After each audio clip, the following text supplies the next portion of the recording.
नमस्कार. रेसिपी सफर चॅनेलवर मी गीता तुम्हा सगळ्यांचं पुन्हा एकदा खूप खूप स्वागत करते. या भागात आपण बघणार आहोत उपवासाचे लुसलुशीत जाळीदार गुलगुले.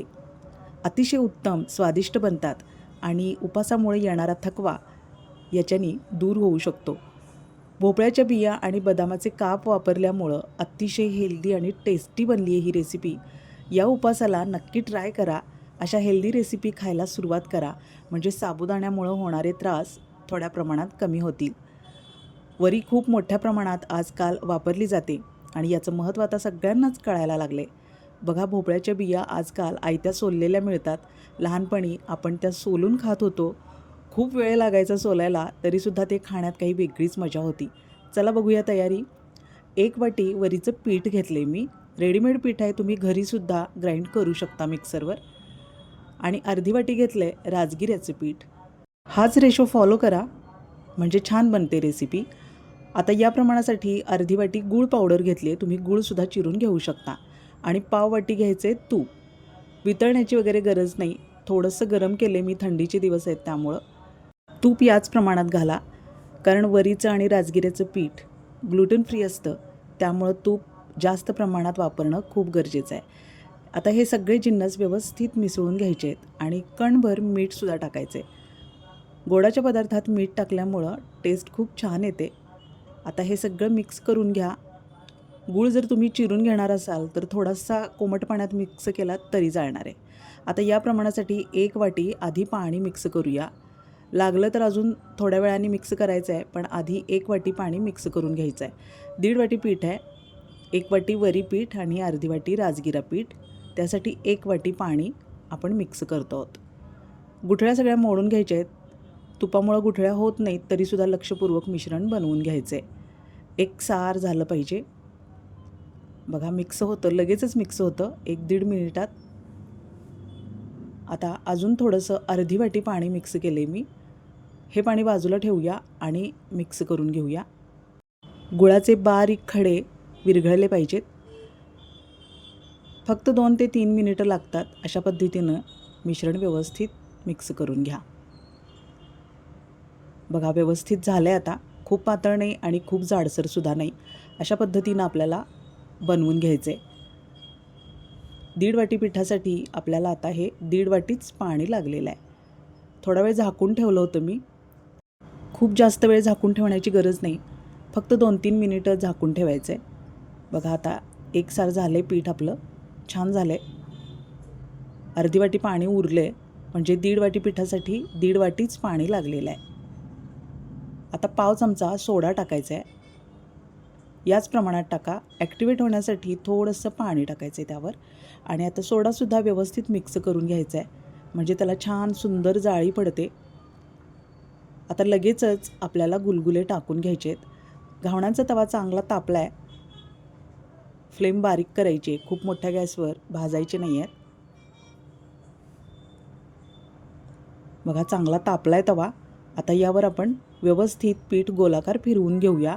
टाकल्याबरोबर त्याला जाळी पडायला सुरुवात होते. खूप सुंदर बनतात गुलगुले. याआधी गव्हाच्या गुलगुल्यांचा व्हिडिओ अपलोड आहे आपल्या चॅनेलवर, त्याला तुम्ही उत्तम प्रतिसाद दिला आहे. तोसुद्धा व्हिडिओ एकदा नक्की बघून घ्या. आता यावर भोपळ्याच्या बिया आणि बदामाचे काप लगेचच टाकून घ्यायचे. ओलसर असल्यामुळं ते लगेचच चिकटून बसतात आणि मस्त लागतात. आजकाल भोपळ्याच्या बिया सोललेल्या मिळत आहेत, त्यामुळं काम खूप सोपं होतं. लहानपणी आपण भोपळा आणला की त्याच्या बिया सोलून खात होतो आणि खूप वेळ लागायचा या बिया सोलायला, तरीसुद्धा ते सोलून खाण्यात खूप वेगळीच मजा होती. त्यामुळं आपल्याला कुठल्याही तब्येतीच्या तक्रारी कधीच झाल्या नाहीत. पण आजकाल डॉक्टरसुद्धा सांगतात की भोपळ्याच्या बिया खाण्यात रोज ठेवल्या पाहिजेत. भोपळ्याच्या बिया, तीळ असे सगळे न्यूट्रिशियस पदार्थ रोजच्या रोज खाण्यात आल्यामुळं तब्येतीच्या कोणत्याही तक्रारी होत नाहीत. आजकाल जंक फूड खाण्याचं प्रमाण मुलांमध्ये खूप वाढलेलं आहे, तर भोपळ्याच्या बिया आवर्जून त्यांच्या खाण्यात ठेवा. आता बघा, हे मिश्रण ओलसर असतानाच मी बिया टाकून घेतल्या आहेत, बदामाचे तुकडे आणि बिया. झाकून ठेवायचे 2 मिनिटं, त्यामुळं ते चिकटून बसतात बिया आणि ते सुटून येत नाहीत. फक्त 2 मिनिटांसाठीच झाकून ठेवायचं आहे, खूप जास्त वेळ झाकायचं नाही. फ्लेम अगदी बारीक करा, त्यामुळं गुलगुले करपत नाहीत, छान सोनेरी रंगावर भाजले जातात. अशा पद्धतीनं ही रेसिपी नक्की ट्राय करा आणि जर बनवली तर कमेंटमध्ये सांगा कशी बनली. रेसिपी सफर चॅनेल अजून तुम्ही सबस्क्राईब केलं नसेल तर जरूर सबस्क्राईब करा. व्हिडिओ आवडत असतील तर लाईक करा आणि शेअर करा. कमेंटमध्ये सांगा अजून उपासाचा तुम्हाला कोणता पदार्थ बघायला आवडेल. एक हाईप द्यायला विसरू नका. 2च मिनिटांनी झाकण उघडले मी. कडेने तेल किंवा तूप सोडून घ्यायचं आहे. पण मिश्रण बनवताना मात्र तूपच मिक्स करा. मस्त खमंग बनतात गुलगुले. उलटवून घेतले मी दुसऱ्या बाजूनी. बघू शकताय तुम्ही जाळी किती सुंदर आणि लुसलुशीत बनलेत. उपासाच्या दिवशी असा एखादा गोडाचा पदार्थ नक्की खाण्यात ठेवा. त्यामुळं उपासामुळे येणारा अशक्तपणा अजिबात जाणवणार नाही. साबुदाण्याचे पदार्थ थोडे कमीच खायला पाहिजेत, त्यामुळं होणारी ॲसिडिटी कमी होईल. आता बघा मस्त बारीक गॅसवर आपण हे दोन्ही बाजूंनी भाजून घ्यायचं आहे. खूप छान बनतात हे गुलगुले.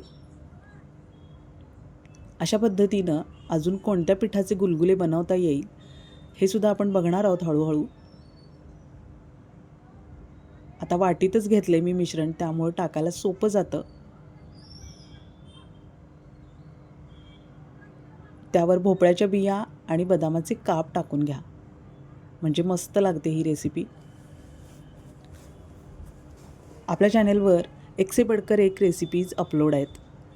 सध्या मार्गशीर्ष महिना सुरू आहे, तर गुलाबजामसुद्धा तुम्ही ट्राय करू शकता. अतिशय परफेक्ट रेशोमध्ये गुलाबजामची रेसिपी आपल्या चॅनेलवर अपलोड आहे. याशिवाय व्हेज बिर्याणीचे आणि डाळींचे सुद्धा एक से बढ़कर एक प्रकार अपलोड आहेत. एकदा चॅनेलला नक्की व्हिजिट करा आणि हे सगळे पदार्थ बघून घ्या आणि त्याप्रमाणे बनवण्याचा ट्राय करा. आता बघा दोन्ही बाजूंनी आपल्याला व्यवस्थित भाजून घ्यायचे आहेत गुलगुले. घावणांच्या तव्यावर छान होतात आणि पटापट होतात. बघा अशा पद्धतीनं मी सगळे गुलगुले बनवून घेणार आहे. आवर्जून तूपच टाका, तेलात मिक्स करू नका. तुपामुळं टेस्ट खूप एन्हान्स होते आणि मस्त लुसलुशीत जाळीदार गुलगुले खायला खूप मजा येते. अशा पद्धतीनं गुलगुले नक्की ट्राय करा. बघा मस्त झालेत, जाळीदार आणि सुंदर. भोपळ्याच्या बिया आणि बदामाचे काप खूप सुंदर दिसत आहेत त्यावर. अगदी मधाच्या पोळ्यासारखे लुसलुशीत गुलगुले तयार आहेत. अतिशय खमंग, टेस्टी आणि उत्तम बनलेत. नक्की ट्राय करा ही रेसिपी आणि ट्राय केली की कमेंटमध्ये सांगायला अजिबात विसरू नका. व्हिडिओ आवडत असतील तर लाईक जरूर करा आणि हाईप द्यायला विसरू नका. पुन्हा भेटूया अशाच नवीन सुंदर रेसिपीसह पुढच्या भागात. तोपर्यंत निरोप घेऊया. धन्यवाद.